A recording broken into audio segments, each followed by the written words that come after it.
years, leadership has been romanticized. Corner offices, authority, influence, decision-making power, the idea of making it to the top has traditionally symbolized success. But behind titles and performance metrics lies a very quiet reality that organizations rarely discuss openly. Leadership today is becoming emotionally exhausting, psychologically isolating, and relentlessly performative. Now, in this episode of BW People HR Voices, we explore the hidden emotional architecture of leadership. And joining us for this conversation is Ms. Urvi Aradhya, the Chief Human Resources Officer at Raheja Corp. As the Group CHRO, Urvi has led organizations' HR transformation journey with strong focus on leadership development, diversity and inclusion, and technology-driven talent practices. Under her leadership, the company became the first real estate organization in India to implement the SAP HR module. With over 2 decades of experience, Urvi has previously led HR at Parley Distillery before joining Raheja Corp in 2007. Welcome, Ms. Urvi. Thank you so much for joining us today. Thank you so much, Savi, for inviting me over here. Looking forward to this conversation. Well, before we delve right into the theme of the conversation, I have an opening question for you, which is on a lighter note as well, and it's something personal that I'd like you to share. Do you think leadership today, is it becoming more powerful or more lonely? What has your experience been? All right. So I think there's no linear answer to this actually. If I just give a thought to it, I would say it's both more powerful and more lonely than what it used to be maybe a decade ago or what, because I have a long journey into into the industry as such. So more powerful because today the multiple channel of communication, access to data and AI tools, also the global teams and faster decision making, it makes much more powerful than what it used to be. Lonely because leaders are expected to remain composed even during uncertainty and they are not sure. Difficult decisions at times cannot be shared publicly or with a larger team, so it becomes further lonely. Also, the success, the very important factor is success actually makes the distance with your peers as well at times. So it's lonely out there. And constant visibility pressure is another thing of recent times. Trust becomes harder when everyone has opinion publicly. Mhm. So the paradox is power actually gives you the reach, but the responsibility actually create distance. So some of the best leaders today are not the loudest or the most dominant, but they are the ones who can handle influence without becoming isolated. I think the real question is, can someone stay human while carrying power? And that's what I would put it across in a nutshell. Right. Very, very well put. You spoke about, constant visibility for leaders and the importance of that. Along with that, there's also emotional exhaustion, there's decision fatigue. Now, as a senior leader, how are you expected to handle it? And why is it normalized in leadership that you're expected to handle everything? Absolutely. This is a question which I really loved it because I would say in many environments, Savi, today, the leadership burnout, what we say, it's so real and it has been normalized, unfortunately, Mhm. because people who are capable keep functioning in spite of the strain. They keep giving results. A leader continues, giving results, and people assume in this situation that they are fine. Pressure comes with the role. Strong leaders can handle it all. So these are the perceptions which the teams and the other people carry. But while the leader is actually exhausted, and I would say high functioning exhaustion is still an exhaustion. So you can't just deny that. What makes leadership burnout even harder is that leaders are often rewarded for behaviors that are actually normalized today, because they are always available. They are Mhm. carrying everybody else's uncertainty on their shoulders. Um, Also, there is another interesting layer which leaders themselves may reinforce in their behavioral cycle, because they feel vulnerability can be risky. Stepping back can be seen as weak, or identity is tied to being available and dependable all the time. And identity is so much tied to this that they are very conscious about it. Mhm. Success can create guilt around slowing down So burnout becomes disguised as commitment. So these are little dangerous trend, I would say that, the healthy leadership, basically, it requires that changing the expectation that resilience means capability, unlimited capacity. It need not be the case. The strongest leaders are not the one who never feel exhausted. They are the one who actually identify early on to recover much before it becomes their identity. And that's where I would say, yeah, it's not necessarily anybody can handle it all. It's not true. Right, right. Absolutely. Well, on another note, as a woman leader, I'm sure you might have faced a lot of challenges throughout your journey. And women at board levels, still, the numbers have improved over the years in India, but they're still very low. Where there is also a very well documented phenomena. It's called the glass cliff, where, women are more likely to be appointed to leadership positions when there's a crisis happening or there's instability or the risk of failure is high. Now, is corporate India still setting certain leaders up to fail? What do you think about this as an HR leader yourself, somebody who's a woman sitting at CXO level? What do you think about that? So not usually in deliberate sense, I would say, but it can happen structurally. Hmm. At times in corporate India, some leaders are often brought in during crisis with higher pressure, fewer buffers, and much shorter timelines to deliver. So if things go wrong, the entire failure is often personalized rather than it's seen as a systematic failure. So it is actually less setting up to fail and more on uneven risk distribution plus high expectation with limited support. So Hmm. that combination at times create that glass cliff like outcomes, even without intent or without gender bias. That's what I strongly feel about it. Right. You've been with the group for almost 2 decades now. 2027, I believe you'd complete 20 years in at Yeah. KPJ. What is so special about the company? What made you stay? And could you share something about your personal journey and the group and, some of your achievements, some challenges that you faced throughout your journey? So it's been, and this question is asked to me so many times because the moment people feel that 20 years, wow, is really long time. And didn't you feel bored? Hmm. And, very fact that I have been around for 20 years that, and when I look back and reflect, every single year, I had an opportunity to do something different, drive something different, take certain strategic decisions, some strategic projects. So I think that is something very important coupled with entire philosophy of people-centric, where HR is at the forefront, HR has a seat at the table, HR is part of the business review meetings.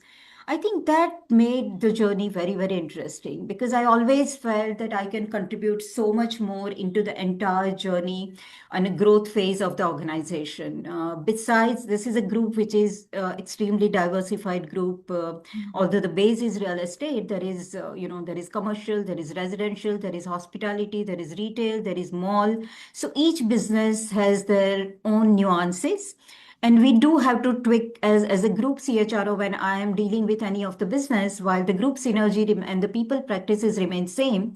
We do tweak a lot of things based on the people demographic and the way the business is actually at the growth point it is there. So I think there were a number of things we created, the shared services. We did a lot of org structuring at the group level. Some companies were merged. We created entire DevCo organization. So there were lots and lots of things. The IT enablement constantly happening at the multiple levels. So I think lot of things which happen on every year with the changing times, and that's what made the journey very, very interesting. Very special as well, right? Right. On the note of diversity, June is also the Pride month. Would you like to share any initiatives that your group has done in terms of, people with abilities, rather Yeah. disability? Yeah. Yeah. So we take entire diversity and inclusion in a much broader sense, Savi, actually. And initial times, if you recall, it used to be diversity means it used to be always a gender diversity, correct? But it's so much a wider term. And today, when we talk about, we want to say that everyone who is different than each other. I think that's what we call it a true diversity. It could be different religion, it could be different state, different language, different kind of functional expertise. Some of them are from urban centers, some of them are from rural centers, some of them are with a different special abilities, or all of them should get a feeling of equal importance, and creating that organization has been always our motto, and that's what we have been working out for it. So today, if you ask me, we have a pretty diverse team, even in the be it gender or even LGBTQ, or inclusion of a lot of diverse people in the organization level. It's very much evident at every level as such. What does a woman leader bring in that a male leader cannot? What is that perspective that a woman leader can bring in? Okay, extremely intelligent. I mean, every very important and very interesting question, I would say. And we actually, this is a question a lot of our women leaders, when we are interacting with each other, and we say, we can do this so easily, why these guys are not able to do it. Mhm. Anyway, having said that, I'm not saying that women are better than men or men are better than women. I think they both bring some amazing skills on the table. What women brings in the leadership is, I think, that multitasking skill is amazing. And what you see in their personal life, it comes in a professional lives as well. So it's very evident. We have seen in cases after cases that with ease they navigate, multitasking case. Hmm. Second is managing people. I think that's without ego coming into the picture. That comes much easier to women than men. Mhm. When it comes to men, I think they are at times they take much more balanced decision without getting emotional Mhm. about it, and that is a very positive point on that, because women at times interpret in an emotional way and men look at it in a more rational way, which is in a way it is a better way to look at any situation. And that's where we say the beauty of diversity comes into the picture, right? Because the both genders, when they work together, they bring the best on the table in the organization. Very, very, very good. Touching upon the previous point that we spoke about, the constant visibility part, important for leaders. This is the social media era, and what you see is what works in the industry, right? Now, in this era where social media is so performative, is there a fear inside leaders to be very, very active? Is that a point that becomes an invisible layer of exhaustion for leaders? And how can one handle that, to be in front of the audience and be remembered, share the thoughts along with everything that's been happening at the personal front and the professional front? So yes, certainly it has added one layer of exertion into the entire scheme of things, I would say, because constant scrutiny, because you are available on the social media, public platform about your thought, the way you work, curated authenticity, and the lack of any real off switch between personal and a professional identity, so to say, it does create a lot of pressure. However, I have seen that not all leaders are actually getting trapped into it, and over a period of time, I think initial phase and when it started, it did happen. People, I think, early on started realizing that they need to put boundaries to this. But however, I would say those who do it, they significantly amplify fatigue, and they reduce space for recovery and reflection. And as leader, one needs to really learn to strike the balance. It's a key factor today in over exposure to the social media. Hmm. Right, right. Well, today at a workplace, five generations are into play, and it's very different from each other. Now, as a leader, what kind of differentiation do you see in young leaders versus, let's say, somebody who is an experienced leader? Is the emotional experience for two generations different? And what is the clear differentiation? So there is a clear differentiation. To be very frank, every 5 years I see, the generational shift in the thought process comes every 5 years. So not even 10 years or there. So there is literally, plethora of thought processes which are running in the ecosystem in any larger organization. So if I look at younger generation for say, that tend, what do they expect in the leadership? Basically, their expectations are very different. They expect the leader to be accessible and more transparent and not distant or formal. They expect that they should be emotionally aware, not just task focused. They are transparent about decisions and uncertainty, and they are responsive in real times because the younger generation is very quick in their response time, while Mhm. older generation at times need to analyze, and then they like to give the response little later. Now that's a shift in the thought process, I would say. Mhm. Also, they also expect that the leadership is value driven and not just performance driven. So authority alone actually today no longer is enough to earn the trust, and emotional tone and communication style, that matters a lot more, and that matters a lot. So many leaders, especially those who were shaped in command and control kind of environment, they tend to struggle with this shift, not Mhm. because they lack capability or intent, but because they were trained to equate leadership with distance.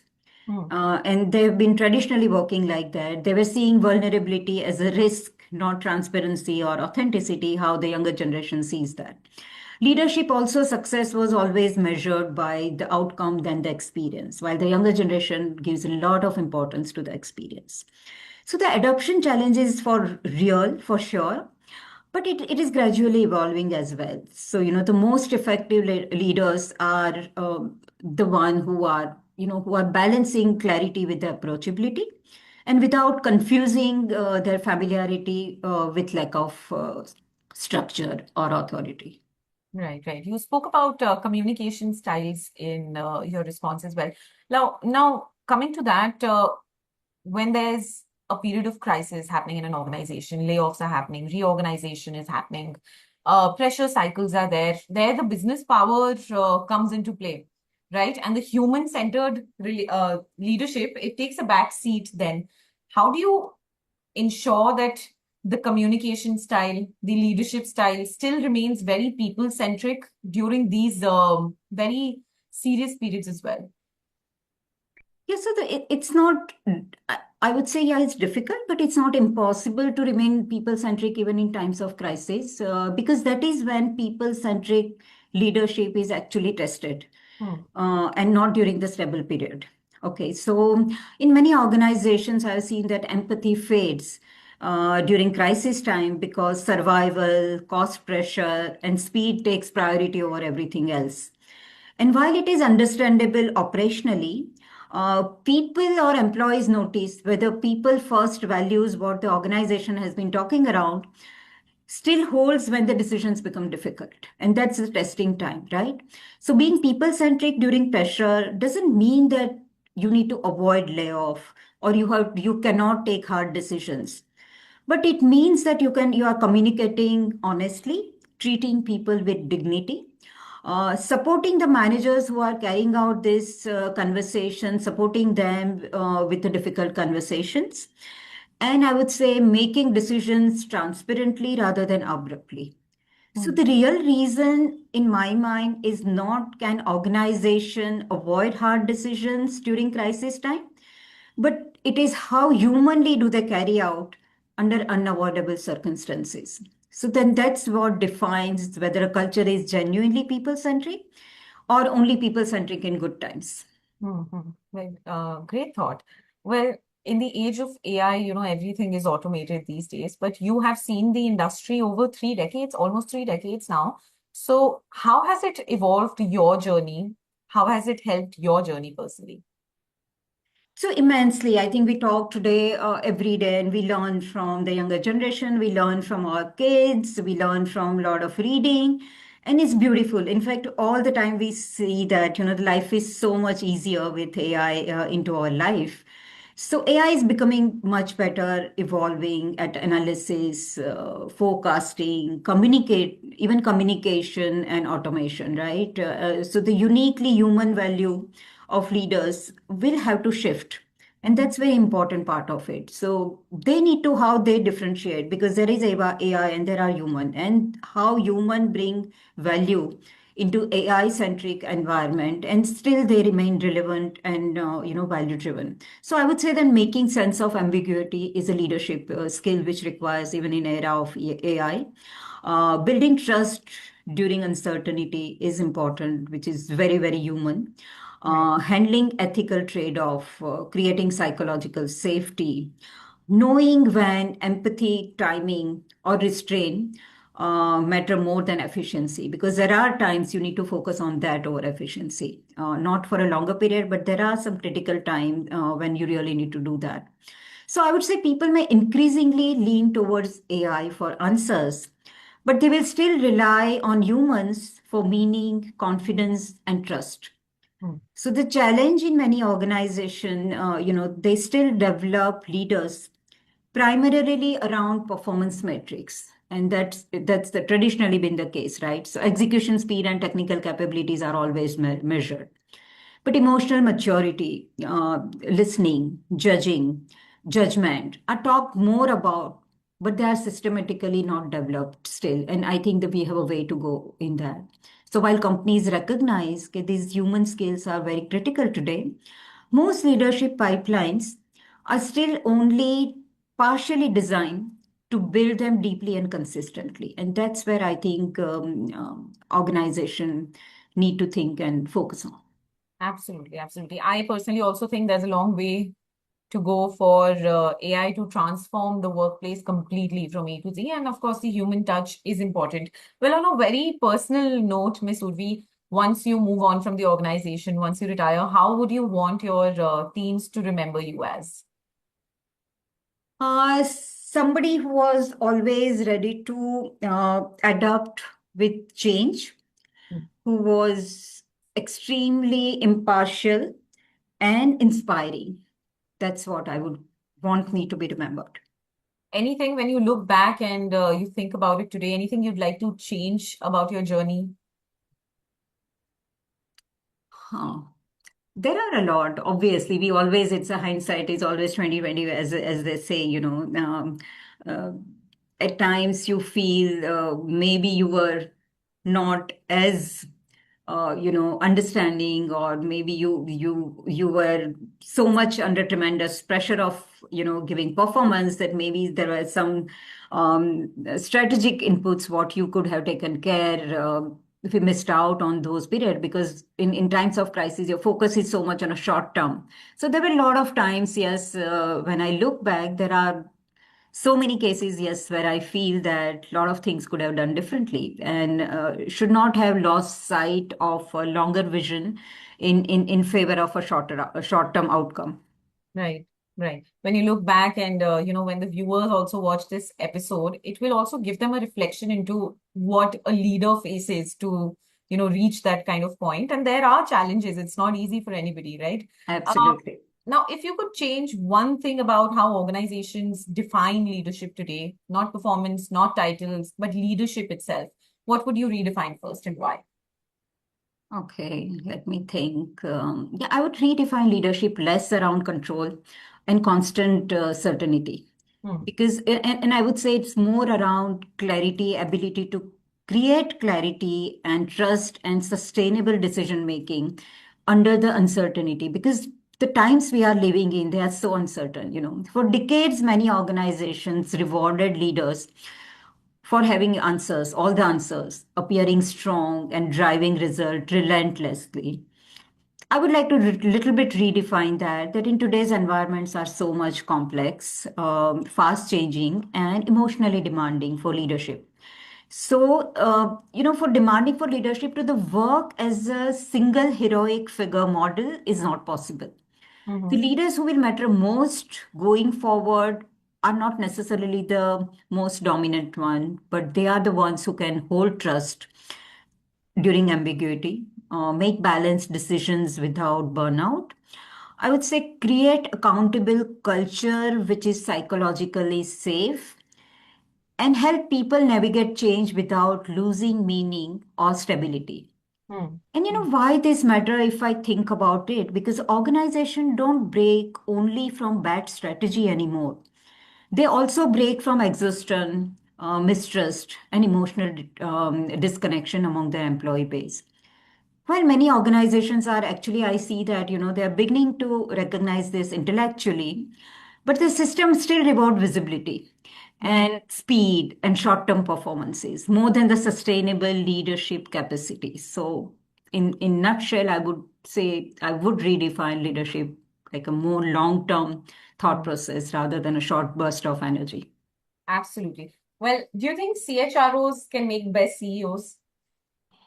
Yeah, I mean, you are asking this question to a CEO or CHRO, and uh, even impartially, if I was to think, and I actually asked this question many a time, said why there are very few CHROs getting into CEO shoes. Hmm. And when you think about it, any organization is made up of people. So if you are good at dealing with people, you should be able to deal with the business also and run the business also. Of course, there are things like financial number, your understanding of business is very critical.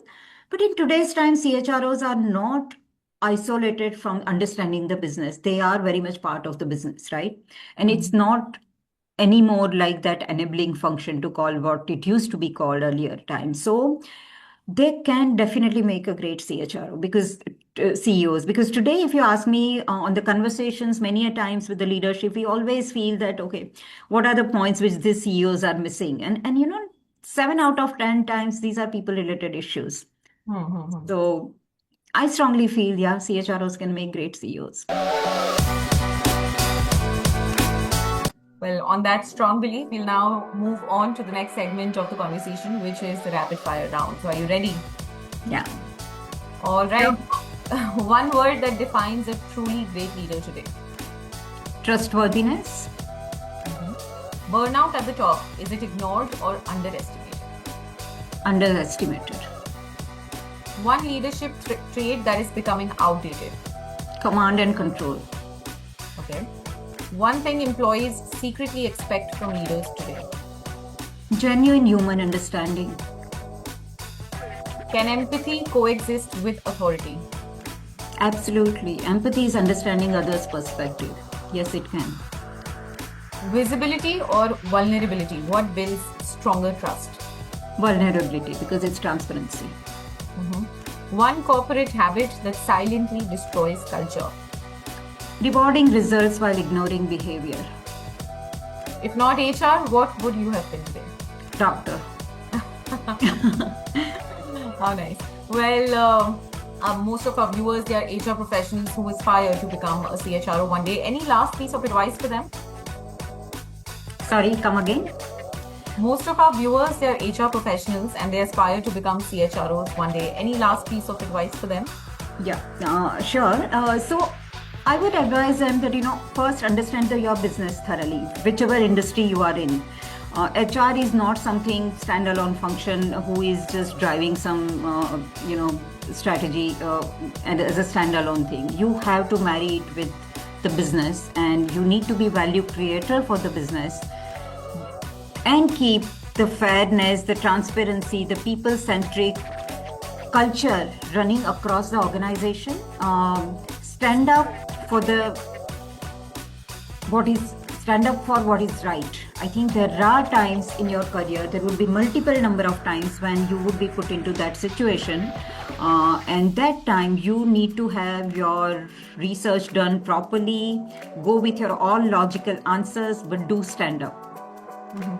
Well, what a wonderful and candid conversation. Thank you, Miss Urvi, for joining us and sharing your insights with all of us. And hope we stay connected for more such interactions. I'm sure the audience is going to love watching this episode. Thank Thank you you. so much, Savi. It has been a real pleasure. Thank you so much.